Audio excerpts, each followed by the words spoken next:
Olá para você que está me assistindo, seja bem-vindo ao segundo vídeo desta série de estudos e hoje nós vamos falar sobre seitas e heresias.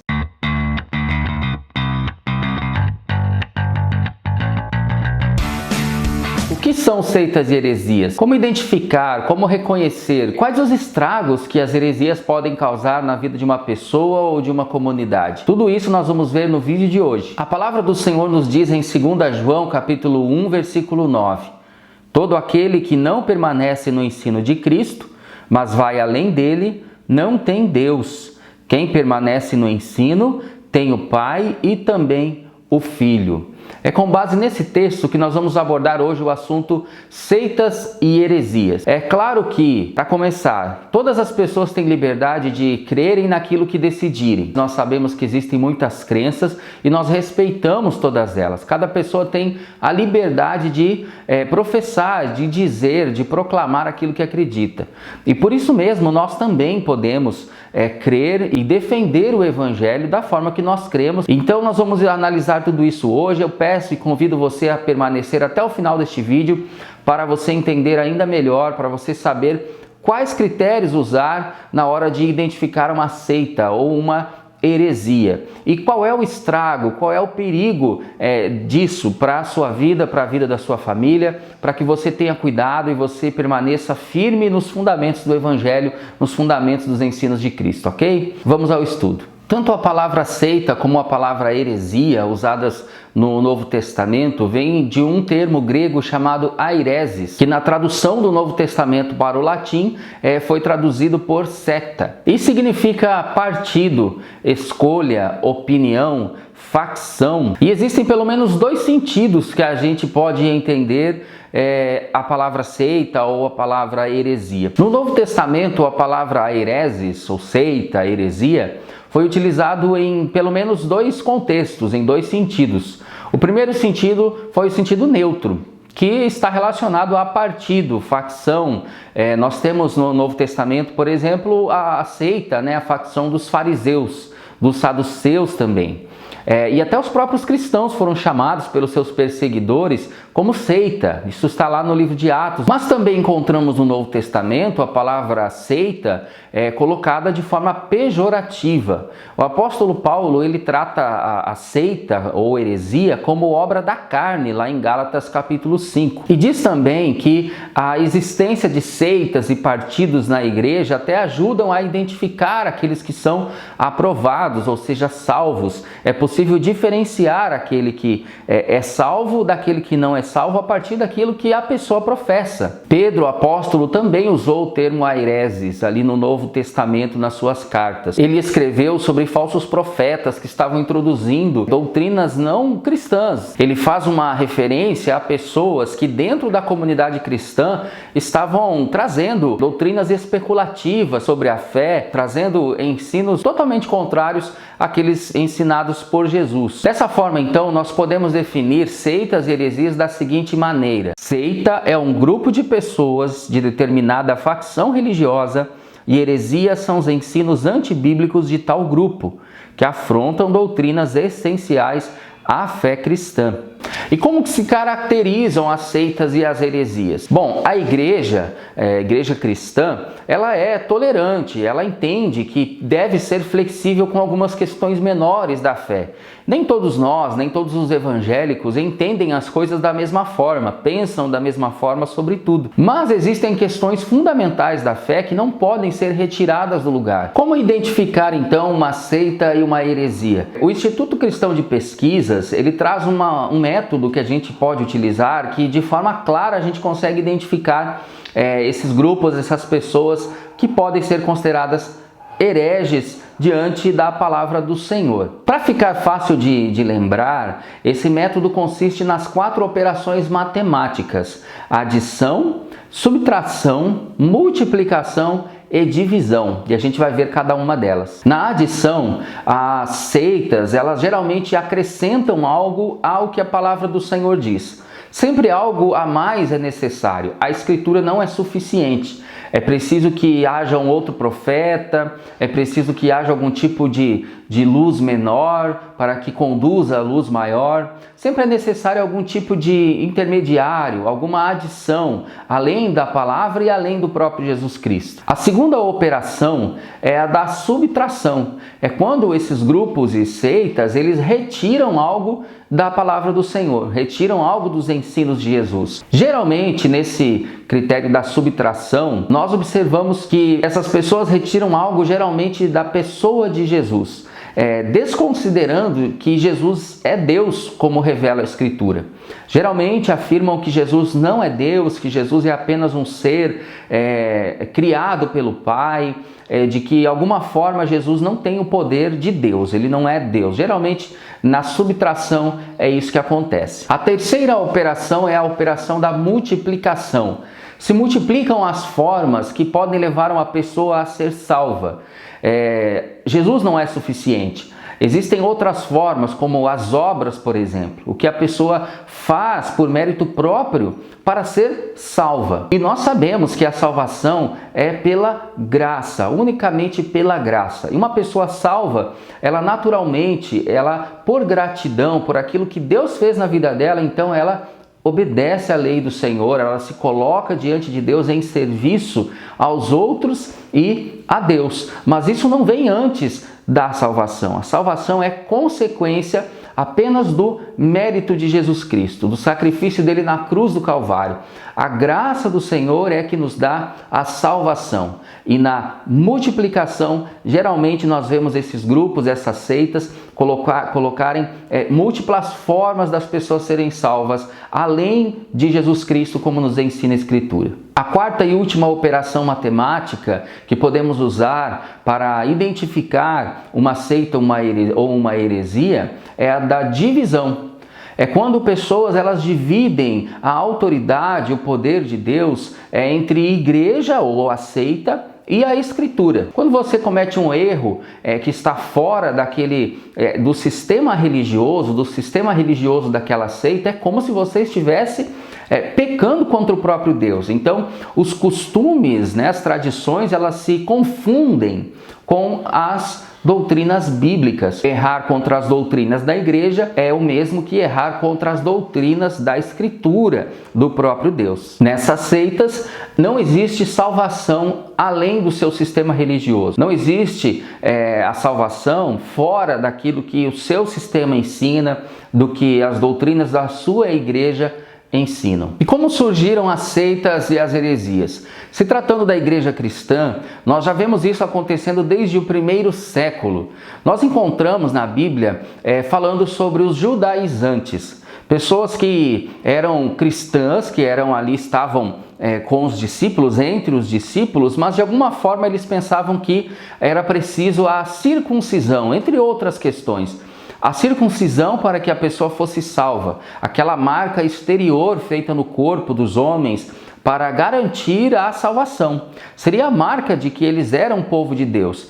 Mas na pessoa de Jesus, isso não existe mais, não existia mais desde aquela época com Jesus. Mas eles insistiam que essa prática era necessária. Esse grupo foi um dos primeiros que os apóstolos eles tiveram que enfrentar, eles tiveram que combater esses ensinos já no primeiro século, no iniciozinho ali da igreja cristã. Outra heresia duramente combatida lá no primeiro século é o gnosticismo, que consistia em dizer que o homem é um espírito encarcerado na matéria. Fazia uma divisão, uma distinção, dizendo que o corpo era mau e o espírito era bom. E também eles pregavam contra a encarnação de Jesus. E o apóstolo João ordenou que essas pessoas sequer fossem recebidas entre os cristãos, entre os discípulos de Jesus. Tamanha era a seriedade desses ensinos contrários àquilo que o próprio Jesus ensinou. Nós vemos na palavra que Jesus foi perfeitamente homem e perfeitamente Deus. Ele não foi 50% homem e nem 50% Deus. Ele foi totalmente homem e totalmente Deus. Na continuidade da história, algumas centenas de anos depois, as heresias continuaram ali combatendo a igreja, combatendo os ensinos primários, fundamentais da fé. Nós vemos ali por volta do ano 300 depois de Cristo, o surgimento do arianismo, com o Ário. Ário era o presbítero de Alexandria. E ele começou a ensinar que Jesus não era Deus, que Jesus fora criado a partir de Deus Pai. E essa heresia foi tão séria de que Jesus foi criado a ponto de haver um concílio no ano 325 depois de Cristo, chamado Concílio de Nicéia. Os líderes da igreja na época se reuniram para decidir, para avaliar esses pontos de Ário e determinaram que aquilo era sim uma heresia, era contrário ao ensinamento da palavra de Deus. E por isso nós entendemos que em todo o tempo os cristãos precisam estar preparados para defender a sua fé, pois doutrinas contrárias sempre estão ali tentando fazer a cabeça das pessoas que estão baseadas na Bíblia. Existem seitas na atualidade? Existem heresias ainda entre nós? É claro que sim, e eu vou citar aqui pelo menos 4 grupos religiosos que nós consideramos como seita. Evidente que nós dizemos isso com todo o respeito, nós dizemos isso com toda a consideração, respeito pelas pessoas, e é justamente esse respeito, esse amor que nós temos por pessoas que talvez façam parte desses grupos, e se você está inserido em uma delas, que você fique atento, que você busque se aprofundar, que você tome cuidado, pois isso pode te levar à condenação sem que você perceba. Então se aprofunde comigo em mais essa parte desse estudo. Seguindo os critérios que eu expliquei neste vídeo sobre as 4 operações matemáticas, para identificar uma seita, uma heresia, em primeiro lugar nós temos os Mormons. Em sua regra de fé, eles afirmam crer na Bíblia, desde que traduzida corretamente. E professam que o livro de Mórmon é a palavra de Deus também. Impede igualdade com a Bíblia que nós conhecemos com a Escritura. Outra coisa que eles defendem, segundo materiais deles próprios, é que a salvação vem pelas obras, que o sacrifício de Jesus ele é válido mediante as obras que uma pessoa pratica. Em segundo lugar, temos as Testemunhas de Jeová, que seguem os ensinos de Ário, afirmando que Jesus não é Deus, Jesus é um Deus que está numa categoria superior, porém não chega a ser Deus. Dessa forma, eles não creem na Trindade.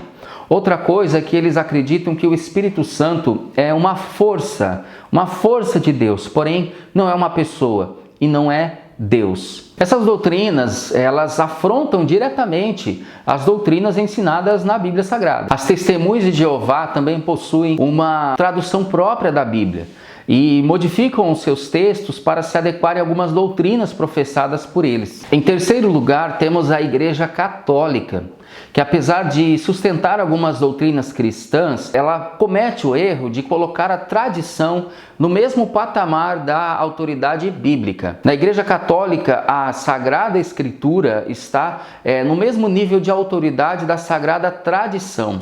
Então a Igreja Católica comete esse erro de colocar no mesmo nível, no mesmo patamar de igualdade, a tradição e a Escritura Sagrada. A Igreja Católica mantém a decisão do Concílio de Trento, convocado em 1546 pelo Papa Paulo III, que decide que a salvação é uma mistura entre fé e obras. A salvação não pode ser alcançada somente pela fé, a justificação pela fé. A justificação só acontece como uma junção entre fé e obras. E em quarto lugar, nós temos a Igreja Adventista do Sétimo Dia. Essa seita afirma que os escritos de uma chamada profetisa Ellen White, eles são inspirados por Deus. E ela, inclusive, afirmou que o sábado a guarda do sábado é um critério para a salvação. Ela diz, entre aspas, santificar o sábado ao Senhor importa em salvação eterna, fecha aspas. Isto é, guardar o sábado é uma exigência para a salvação, o que contraria o Evangelho. Nós cremos que a salvação ela é exercida, ela acontece pela fé, pelo arrependimento. A justificação é por mérito de Cristo. e não é por nossos próprios méritos. A Igreja Adventista da Promessa, apesar de trazer no seu nome, esse termo adventista, não coaduna com esse ensino de que a profetisa Ellen White possa ser divinamente, os escritos dela possam ser divinamente inspirados por Deus. Pelo contrário, nós cremos que a palavra do Senhor é suficiente, que a Bíblia ela é suficiente, e talvez você vai encontrar um ou outro adventista que vai negar esse fato, dizendo nós não cremos que Ellen White seja algum acréscimo à Escritura, né? Mas como alguém que guia para a luz maior, que é o Senhor ou a Escritura. Mas se você for olhar os registros oficiais da igreja, você vai encontrar, e eu estou colocando aqui neste vídeo na descrição, você vai encontrar por todo o site da própria igreja, né, nas publicações da própria igreja, isso que eu estou dizendo. Por isso, então, nós consideramos a Igreja Adventista do Sétimo Dia uma seita. Só um adendo aqui, para você que talvez chegou agora na Igreja da Promessa, nós somos adventistas por crermos no advento de Jesus. Essa é a razão do termo adventista no nome da nossa igreja. Nós cremos que Jesus voltará para buscar a sua igreja, mas isso não significa que nossas crenças se coadunem com todas as crenças adventistas do sétimo dia. Um outro ensino que nós não cremos e nós combatemos, que vem da Igreja Adventista do Sétimo Dia, é que Jesus está completando a sua obra de expiação de pecados até hoje. Eles afirmam que a partir do dia 22 de outubro de 1844, Jesus está purificando o santuário, está preparando o santuário para que a obra de expiação seja completa. Essa doutrina é perigosa porque sugere que, além da cruz de Cristo, do sacrifício de Jesus, é necessária alguma outra coisa para que nós sejamos salvos. É como se Jesus não tivesse completado de uma vez por todas a obra de expiação de pecados, a obra de salvação na cruz do Calvário. E é por isso que nós não podemos concordar e nós combatemos esse ensino, porque nós cremos que Jesus completou a sua obra de salvação, de expiação de pecados na cruz. Jesus não está em um santuário celestial no céu completando a sua obra, pois a sua obra está completa. Não é essa a interpretação correta do texto de Hebreus 9, que é muito utilizado para defender essa doutrina. Em resumo, todos esses grupos religiosos, todas essas seitas que eu citei, elas vão além daquilo que ensina a Escritura, daquilo que ensina a palavra de Deus. E é importante você, meu amado, ficar atento, ficar esperto, porque você pode cair no erro de estar seguindo uma doutrina, uma falsa doutrina. É claro, como já disse, nós respeitamos as opiniões, nós respeitamos as crenças, mas isso não significa que essas opiniões ou essas crenças não estejam erradas, equivocadas. Nós temos e cremos numa verdade bíblica absoluta, nós cremos em verdades absolutas e essas verdades nós defendemos, assim, com respeito, com carinho, com dedicação para explicar aquilo que nós cremos. E estamos aos poucos fazendo isso aqui nesse canal e também na Igreja Adventista da Promessa, a qual eu faço parte. Nós vivemos uma época em que a tolerância para alguns se tornou um tolerantismo. Você tolerar e deixar que as pessoas falem aquilo que acreditam, sem que você também coloque a sua opinião, a sua verdade, aquilo que você acredita como sendo, como já disse, verdade absoluta. As pessoas estão dizendo assim, não julgue, se você ver alguma pessoa falando algo, mesmo que você não concorde, deixe, porque cada um tem a sua verdade, cada um acredita numa coisa, mas é como já disse, acreditar em algo não significa que esse algo seja verdadeiro, seja verdade. Nós cremos em verdades absolutas e nós não podemos ignorar, como cristãos, essas verdades. Nós não podemos começar a acreditar nesse conceito, nesse pensamento pós-moderno de que a nossa verdade cristã é apenas mais uma. Existe um pluralismo de ideias, um pluralismo de religiões e crenças que em certo sentido é até saudável, porque é fato que nós não podemos aceitar que a humanidade creia numa coisa única e numa coisa só, considerando a queda, considerando Gênesis 3, considerando que as pessoas estão rebeladas contra Deus. É natural que isso aconteça, que as pessoas não pensem da mesma forma. Mas isso não significa que nós não devamos, como cristãos, defender a nossa fé. Essa série de lições bíblicas é apologética. Ela traz argumentos para que a gente possa defender a nossa fé. E isso é muito sério, isso é muito importante. Muitas pessoas usam o texto de Mateus 7, em que Jesus fala sobre não julgar. Não julgueis para que não sejais julgados, né? Muita gente usa esse texto como pretexto para deixar as coisas rolarem, para deixar as coisas fluírem, como se não fosse necessário você defender a sua fé contra doutrinas estranhas ao Evangelho. Mas é isso mesmo que significa esse texto? É isso mesmo que Jesus quis dizer? É claro que não. Um pouquinho mais para frente, mesmo no capítulo 7, ali no versículo 15, o próprio Jesus fala para que a gente tome cuidado com os falsos profetas. Então, como que você vai identificar se uma profecia é verdadeira ou falsa, se você não julga ela, se você não discerne ela, se você não coloca algum critério para ela? Então, o próprio Jesus alerta sobre o falso profeta e incentiva que nós cuidemos, que nós notemos os falsos profetas. O que Jesus ensina de fato ali naquele texto é sobre o julgamento hipócrita. A intenção de Cristo, o que ele diz ali, considerando o contexto daquele texto ali, é sobre as pessoas que julgam o outro enquanto eles estão falhando e estão errando no mesmo pecado, no mesmo erro daquela pessoa a quem ele está acusando.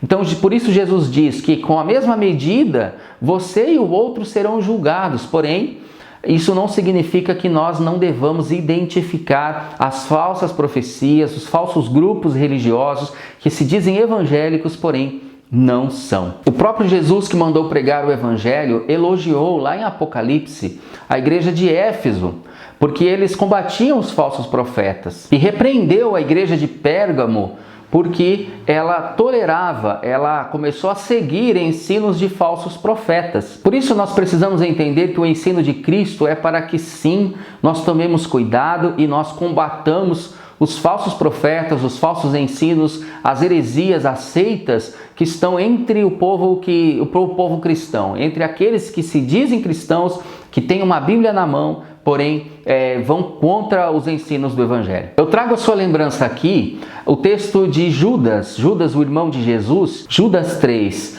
que fala sobre batalhar pela fé. Esse texto aqui, lá do grego, é epagonizomai, e significa agonizar. É daí que vem a palavra em português agonizar, e é a única vez que essa palavra aparece no Novo Testamento. E fala no sentido do combatente, do soldado, do militar, que está ali agonizando, está ali se desfalecendo diante do seu inimigo.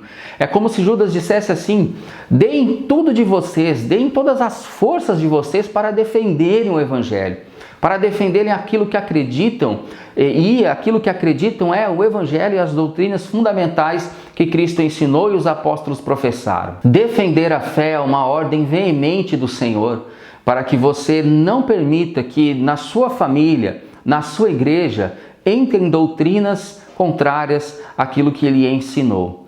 Por que é importante, então, finalmente, por que é importante estudar as doutrinas de outras religiões, conhecer pelo menos um pouco a respeito de grupos e de seitas que professam heresias? Porque você pode estar caminhando para a perdição, porque nós podemos estar caminhando para a perdição. E quando nós identificamos alguém que está nesse caminho, nós precisamos avisá-lo, nós precisamos alertá-lo. Você não pode, meu irmão, se você é cristão, eu digo isso com base no que aprendemos, no que a palavra do Senhor diz, não é razoável que você deixe para lá, que você não diga nada. Pelo contrário, é importante você falar, você dizer, para salvar alguns. para que algumas pessoas entendam o caminho que estão percorrendo e até onde esse caminho pode levar, que é o caminho da perdição. Não minimize os estragos que as falsas profecias, que os falsos profetas, que as heresias podem causar na sua vida, na vida da sua família. Fique ligado, preste atenção, estude a palavra. Nós estamos aqui para te ajudar, eu estou aqui para te ajudar. Nós temos esta lição que também traz esses ensinos aqui sobre a defesa da fé. E eu te convido a fazer parte desse grupo de pessoas que, como eu, estão buscando a verdade da palavra de Deus, a verdade do Evangelho, e pretendo continuar assim para toda a minha vida, para o resto da minha vida. Que você possa orar por essas pessoas que você talvez conheça e que estão fazendo parte desses grupos religiosos, dessas seitas.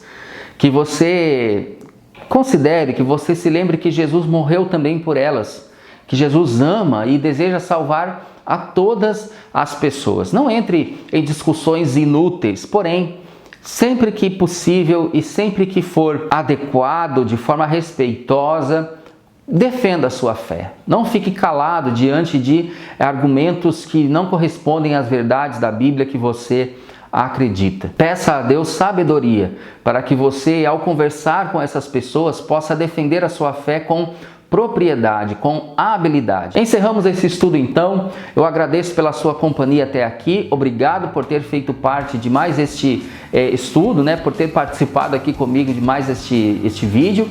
Que Deus o abençoe e não esqueça de se inscrever no canal. E até o próximo estudo, até o próximo vídeo. Existem provas da existência de Deus?